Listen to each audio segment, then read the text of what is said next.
ओम नमः शिवाय भक्तों, आज हम सुनेंगे उमा संहिता का पहला अध्याय। भगवान श्री कृष्ण तप से संतुष्ट हुए शिव और पार्वती का उन्हें अभिष्ट वर देना तथा शिव की महिमा। जो रजोगुण का आश्रय ले संसार की सृष्टि करते हैं, सत्व गुण से संपन्न हो सातों भुवनों को धारण पोषण करते हैं, तमोगुण से युक्त हो सबका संहार करते हैं तथा त्रिगुणमय माई को लादकर अपने शुद्ध स्वरूप में स्थित रहते हैं, उन सत्यानंद स्वरूप अनंत बोधमय निर्मल एवं पूर्ण ब्रह्मा शिव का हम ध्यान करते हैं। वही सृष्टि काल में ब्रह्मा, पालन के समय विष्णु और संहार काल में रुद्र नाम धारण करते हैं तथा सदैव सात्विक भाव को अपनाने से ही प्राप्त होते हैं। ऋषि बोले, महाज्ञानी व्यास शिष्य सूत जी, आपको नमस्कार है। आपने कोटि रुद्र नामक चौथी संहिता हमें सुना दी। अब उमा संहिता के अंतर्गत नाना प्रकार के उपख्यानों युक्त हो जो परमात्मा सांब सदाशिव का चरित्र है, उसका वर्णन कीजिए। सूत जी ने कहा, शौनक आदि महर्षियों, भगवान शंकर का मंगलमय चरित्र परम दिव्य एवं भोग और मोक्ष को देने वाला है। तुम लोग प्रेम से इसका श्रवण करो।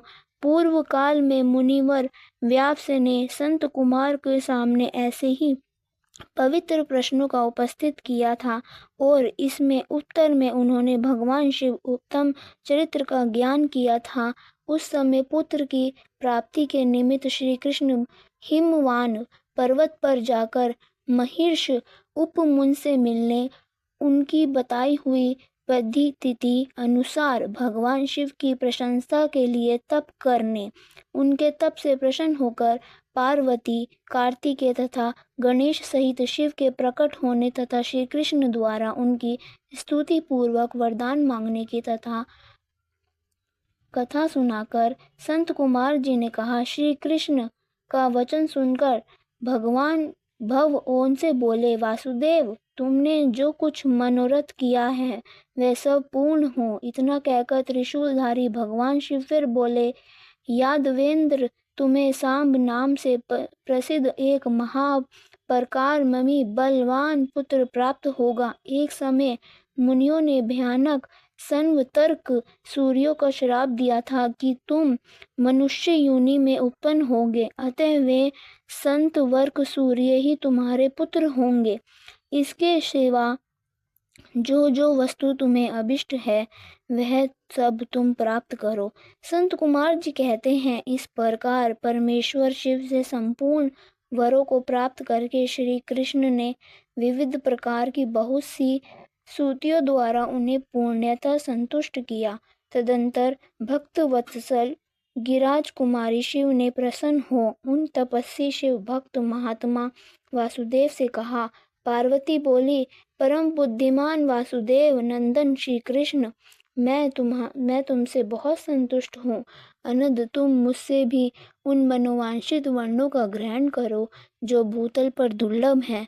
श्री कृष्ण ने कहा, देवी, यदि आप मेरे इस सत्य तप से संतुष्ट हो और मुझे वर दे रही हैं तो मैं यह चाहता हूँ कि ब्राह्मणों के प्रति कभी मेरे मन में द्वेष न हो।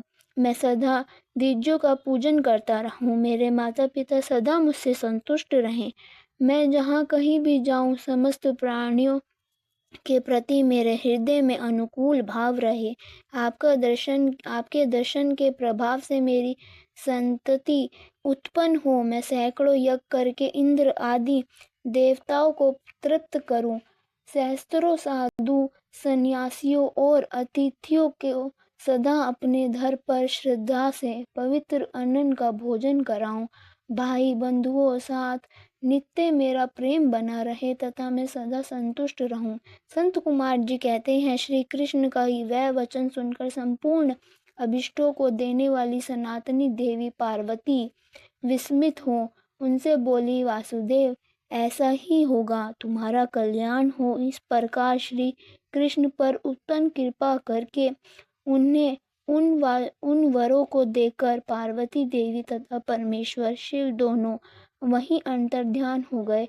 तदंतर केशहिंता श्री कृष्ण ने मुनिवर उपमन्यु को प्रणाम करके उनसे वर प्राप्ति का सारा समाचार बताया।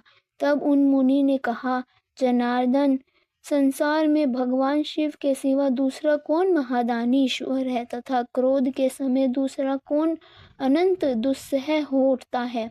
महाशय श्री गोविंद दान तप शौर्य तथा स्थिरता में शिव से बढ़कर कौन है। अतः तुम शुंभ के दिव्य ऐश्वर्य का सदा श्रवण करते रहो। तदंतर उपमन्यु के द्वारा शिव की महिमा सुनने के बाद उन मुनीश्वरों को नमस्कार करके वासुदेव नंदन केशव मन ही मन शंभू का स्मरण करते हुए द्वारकापुरी को चले गए। कमेंट में भक्तों बताओ, श्री कृष्ण के इस कथा में कितने और कौन कौन से नाम आए। जय श्री कृष्णा। ओम नमः शिवाय।